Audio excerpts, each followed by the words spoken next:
Good evening बच्चों, कैसे हैं आप। आज हम पढ़ेंगे बोर्ड परीक्षा सीरीज 16। आज इस वीडियो में हम 2020 के सेट 4 जिसका कोड है 347WD देखिए आपकी स्क्रीन पर है। इस पेपर के कुछ क्वेश्चंस को हल करेंगे, ठीक है। इसलिए वीडियो को बिना स्किप किए हुए पूरा देखें ताकि आपको सभी क्वेश्चंस अच्छे से समझ आ सके। और बच्चों, यदि आप हमारे चैनल पर पहली बार आए हैं और अभी तक चैनल को सब्सक्राइब नहीं किया है तो सब्सक्राइब करें और बेल आइकन दबाकर ऑल वाला ऑप्शन चुनें ताकि आपको लेटेस्ट वीडियो के नोटिफिकेशन तुरंत ही मिल जाएं जैसे ही हम एक नया वीडियो अपलोड करते हैं। तो चलिए शुरू। क्वेश्चन नंबर 1 देखिए आपकी स्क्रीन पर है। क्वेश्चन नंबर 1 इसमें पूछा है, इस प्रश्न के प्रत्येक खंड में 4 विकल्प दिए हैं, सही विकल्प चुनकर उसे अपनी उत्तर पुस्तिका में लिखिए।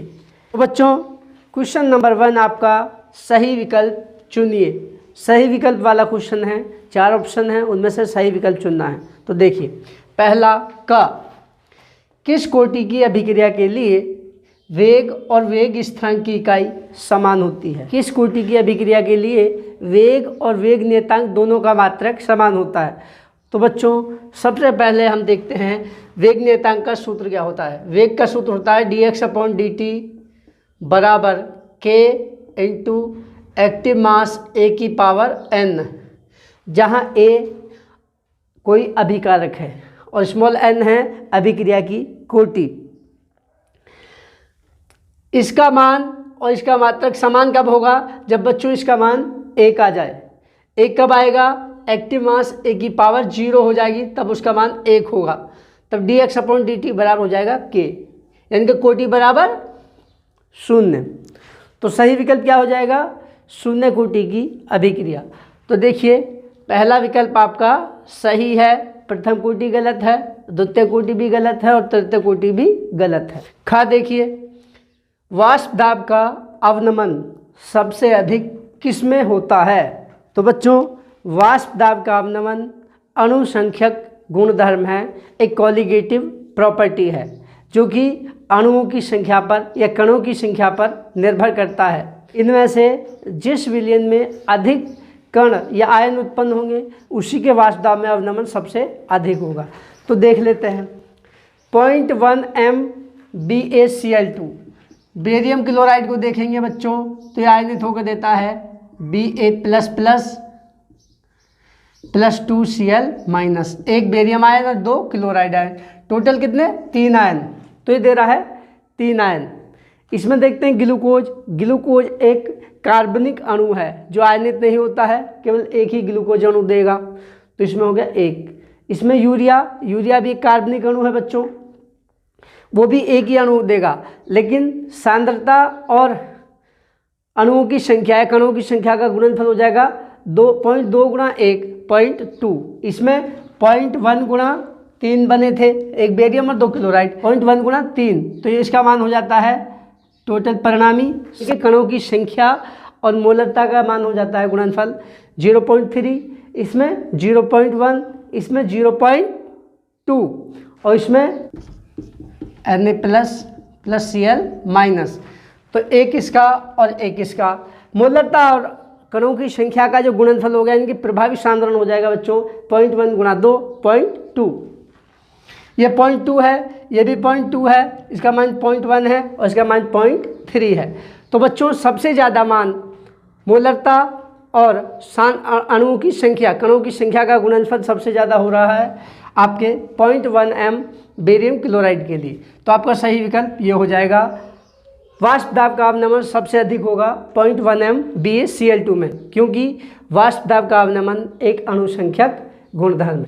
उसके बाद एक क्रिस्टल तंत्र में A बराबर B बराबर C तीनों भुजाएं समान हैं और अल्फा बराबर बीटा बराबर gamma is not equal to 90 degree वह तंत्र है।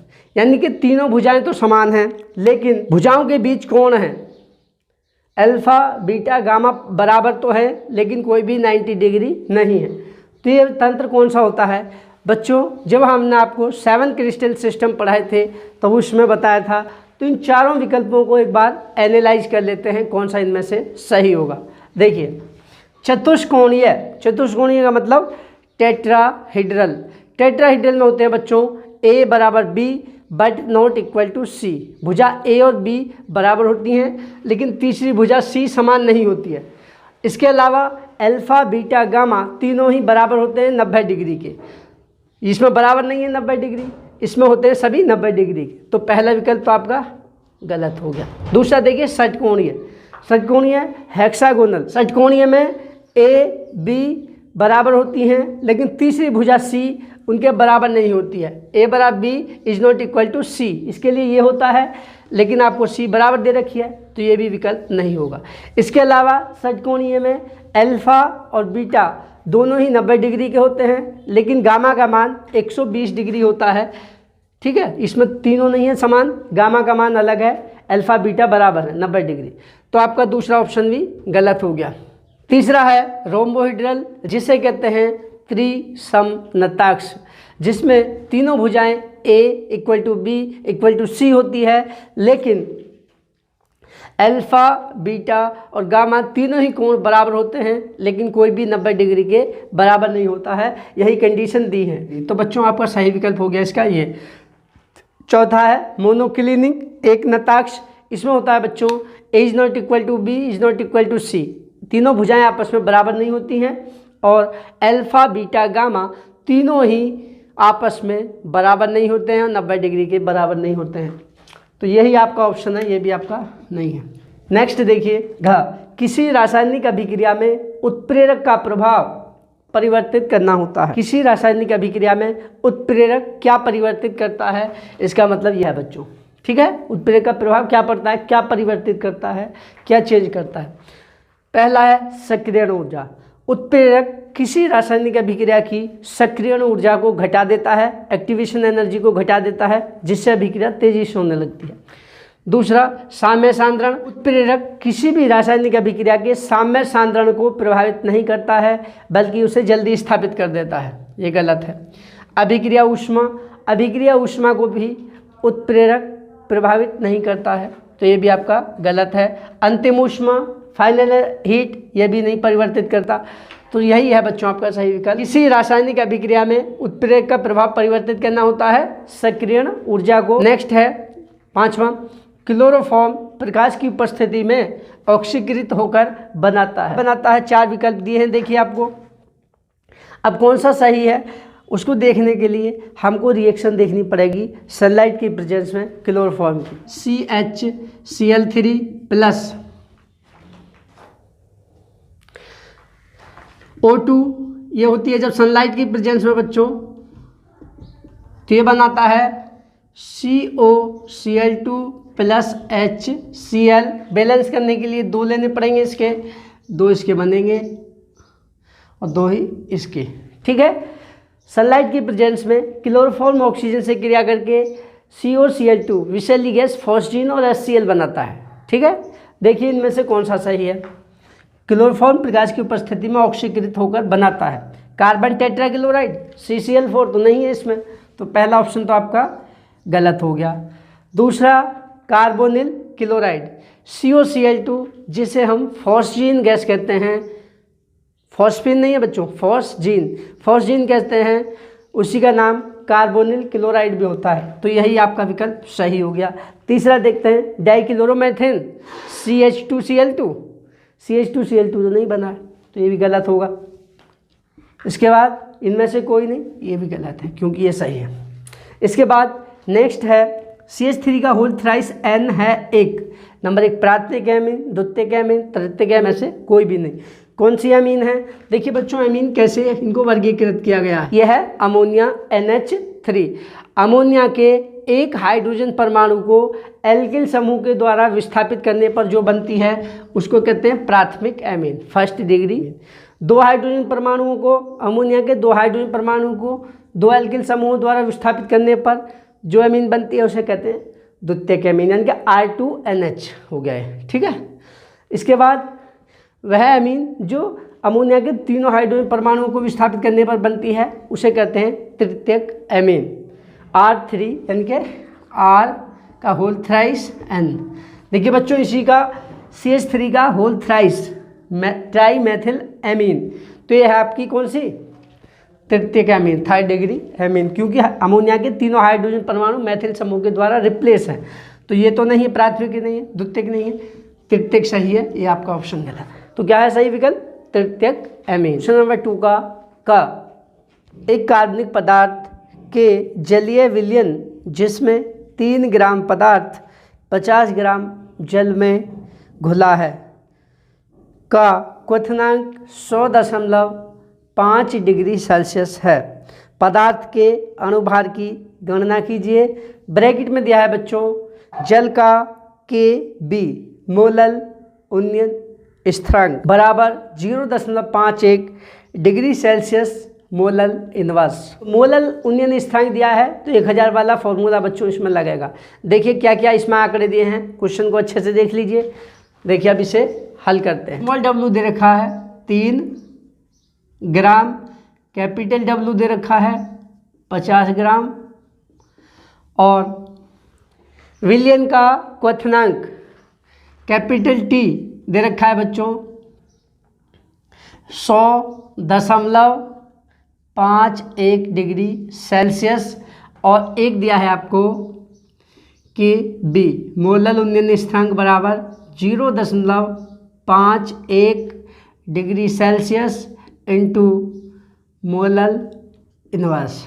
ठीक है, ये आंकड़े दिए हैं और आपसे पूछा है अणुभार बराबर क्या, विलय का अणुभार क्या होगा। शुद्ध जल का क्वथनांक T डैश बराबर होता है 100 डिग्री सेल्सियस। शुद्ध जल का क्वथनांक 100 डिग्री सेल्सियस था। जब उसमें कोई पदार्थ घोला गया 3 ग्राम तो उसका क्वथनांक बढ़ के हो गया 100.5 डिग्री सेल्सियस। तो वृद्धि कितनी होगी बच्चों क्वथनांक में? उन्नयन कितना हो गया? इसमें से इसका घटा लेंगे तो लिख देंगे क्वथनांक में उन्नयन डेल्टा T बराबर T माइनस T डैश, यानी कि विलयन का क्वथनांक माइनस शुद्ध जल का क्वथनांक।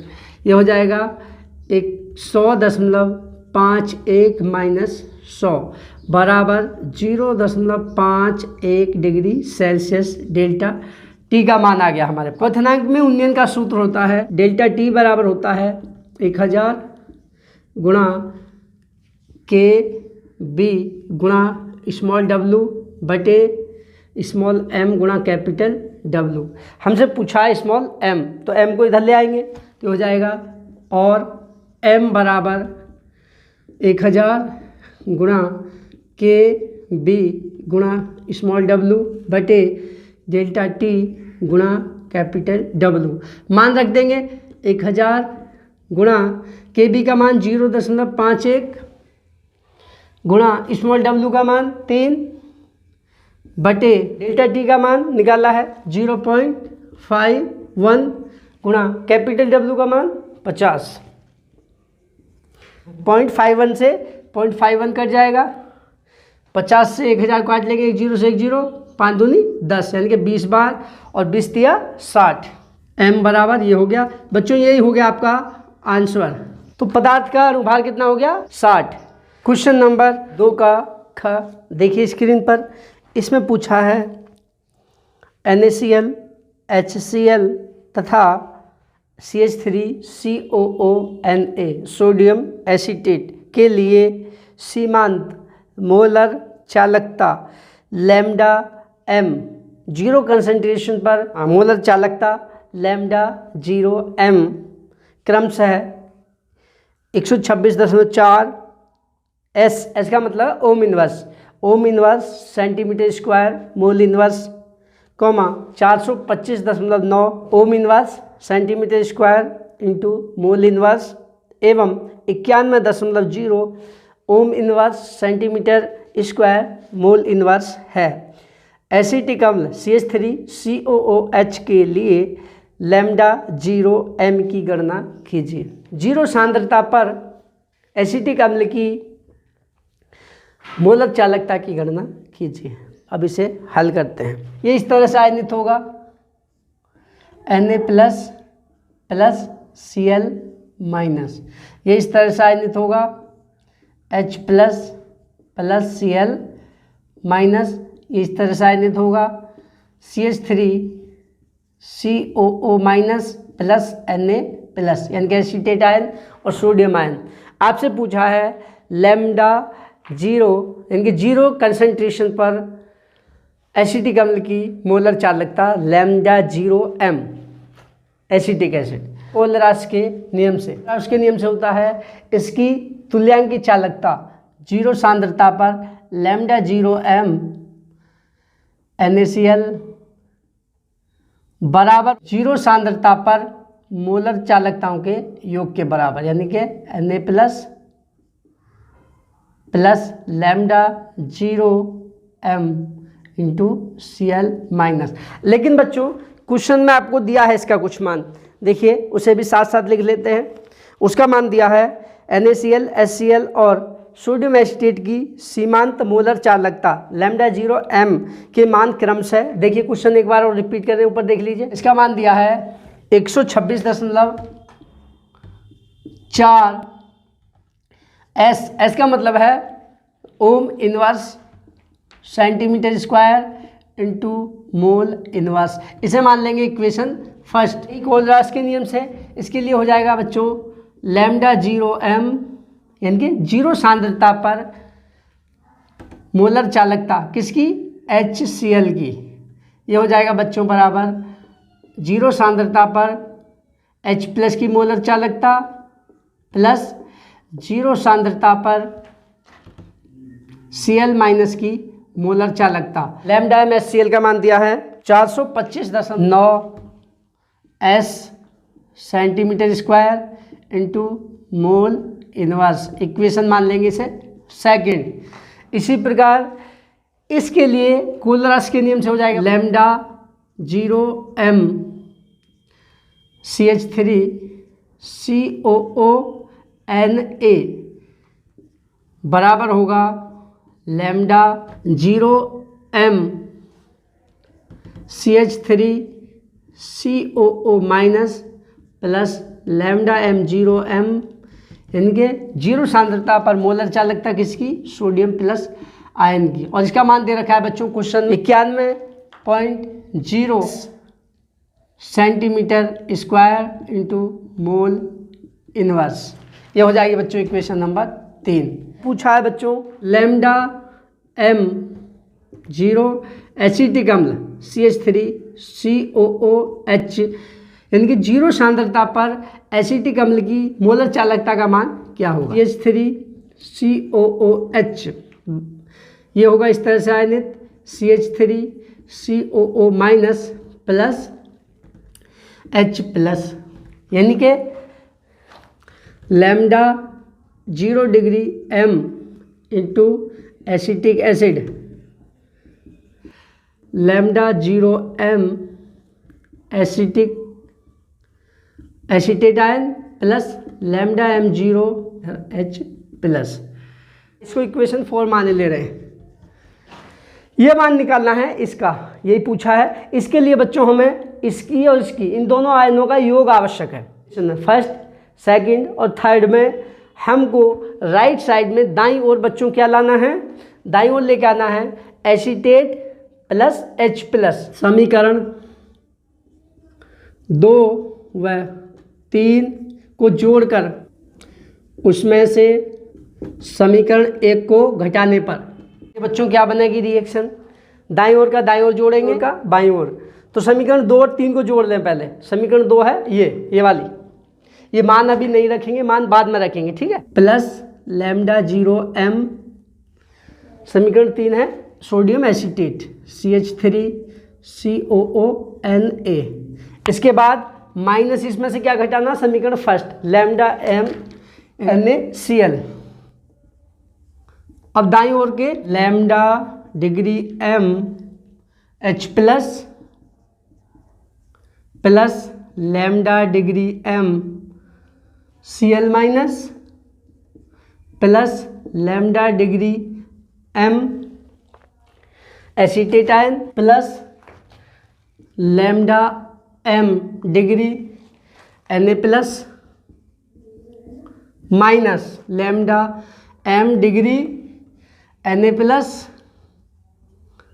Minus lambda 0 m Cl minus. आगे लिखना बच्चों यहाँ पे Cl minus, lambda m Cl minus से lambda m Cl minus, lambda 0 m Na+ से ये माइनस का है लैम्डा m Na+, ये प्लस माइनस के ये आपस में कट जाए, आ जाएगा lambda 0 m H plus lambda 0 m acetate ion CH3COO minus, ये बराबर है लैम्डा 0 m एसीटिक अम्ल। तो लिख देंगे लैम्डा 0 सांद्रता पर HCl की मोलर चालकता प्लस 0 सांद्रता पर सोडियम एसीटेट की मोलर चालकता माइनस 0 सांद्रता पर NaCl की मोलर चालकता बराबर, इसका मान रख देंगे हम समीकरण 4 से। इसकी जगह क्या लिख देंगे बच्चों, इसका मान इसकी और इसकी जगह ये रख देंगे लैम्डा 0 m एसिटिक अम्ल CH3COOH। आगे लिख देंगे समीकरण 4 से।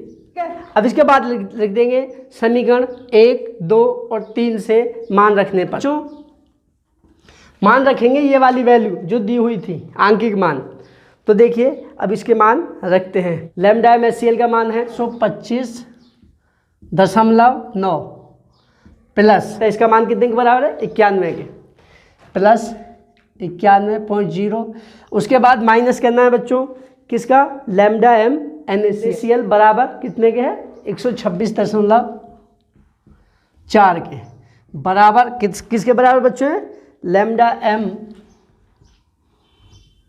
0 सांद्रता पर एसिटिक अम्ल की मोलर चालकता जो COOH। हल करेंगे इसे 516.9 माइनस 126.4 बराबर लैम्डा 0 m CH3COOH। इसको घटाएंगे तो बच्चों ये आ जाएगा 390.5 बराबर लैम्डा m डिग्री एसिटिक अम्ल। तो इसी को लिख सकते हैं बच्चों या 0 सांद्रता पर एसिटिक अम्ल की मोलर चालकता बराबर 390.5 ओम इनवर्स, एस का मतलब है बच्चों ohm inverse centimetre square into mole inverse, चाहे तो इसका मात्रक ऐसे भी लिख सकते हैं ohm inverse centimetre square into mole inverse. बच्चों यही आपका आंसर हो। क्वेश्चन नंबर 2 का ग देखिए स्क्रीन पर, इसमें पूछा है एंजाइम उत्प्रेरण के अभिलक्षण समझाइए। तो इसमें हेडिंग बना लेंगे एंजाइम उत्प्रेरण के अभिलक्षण। नंबर 1, एंजाइम जीवित कोशिकाओं में बनते हैं और ये रासायनिक रूप से प्रोटीन होते हैं। नंबर 2, उत्प्रेरक जैव रासायनिक अभिक्रियाओं को उत्प्रेरित करते हैं अर्थात जीवों में होने वाली जल अपघटन, ऑक्सीकरण तथा अपचयन को उत्प्रेरित करते हैं। नंबर 3, प्रत्येक उत्प्रेरक एक विशिष्ट अभिक्रिया को उत्प्रेरित करता है। उदाहरण के लिए केवल इन्वर्टेस एंजाइम ही सुक्रोज को ग्लूकोज और फ्रक्टोज में तोड़ सकता है, कोई दूसरा एंजाइम इस अभिक्रिया को कैटेलाइज नहीं कर सकता। इन्वर्टेस एंजाइम का नाम ही बच्चों हम सुक्रेज भी कह देते हैं। C12H22O11 प्लस H2O, इस पर एंजाइम कार्य करता है इन्वर्टेस, कार्य करेगा तो बनेगी C6H12O6 प्लस C6H12O6। इसका नाम है सुक्रोज, नाम है ग्लूकोज और इसका नाम फ्रक्टोज। नंबर 4, उत्प्रेरक एक निश्चित ताप पर ही अच्छी तरह से क्रिया करते हैं जिसे उत्प्रेरक का अनुकूलतम ताप कहते हैं। ताप बढ़ाने या घटाने पर उत्प्रेरक की क्रियाशीलता घटती जाती है। नंबर 5, उत्प्रेरक एक विशेष pH पर ही क्रियाशील होते हैं, उस pH मान को उत्प्रेरक की अनुकूलतम pH परास कहते हैं। तो बच्चों यही है उत्प्रेरक के मुख्य अभिलक्षण। 2 का घ।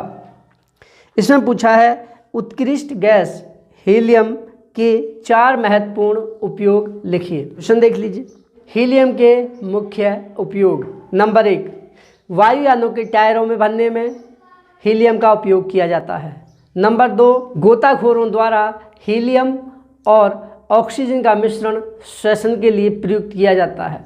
नंबर 3, मौसम विभाग की जानकारी के लिए गुब्बारों में हीलियम गैस का प्रयोग किया जाता है। नंबर 4, वायुपोतों एयर शिप्स में हीलियम गैस का उपयोग किया जाता है। बच्चों, आपने मूवीज में देखा होगा, छोटी बोट टाइप की होती है, जब जहाज डूबता है कुछ होता है तो उसको फेंक देते हैं, हवा भरी हुई होती है, वो तैरती है, गोल गोल बनी हुई होती है, गुब्बारे टाइप की, काफ़ी बड़ी नाव जैसी, उसको बोलते हैं एयर शिप्स, वायुपोत है। तो यही हैं हीलियम के मुख्य 4 उपयोग। आशा करता हूं कि आपको ये दोनों क्वेश्चंस अच्छे से समझ आ गए होंगे।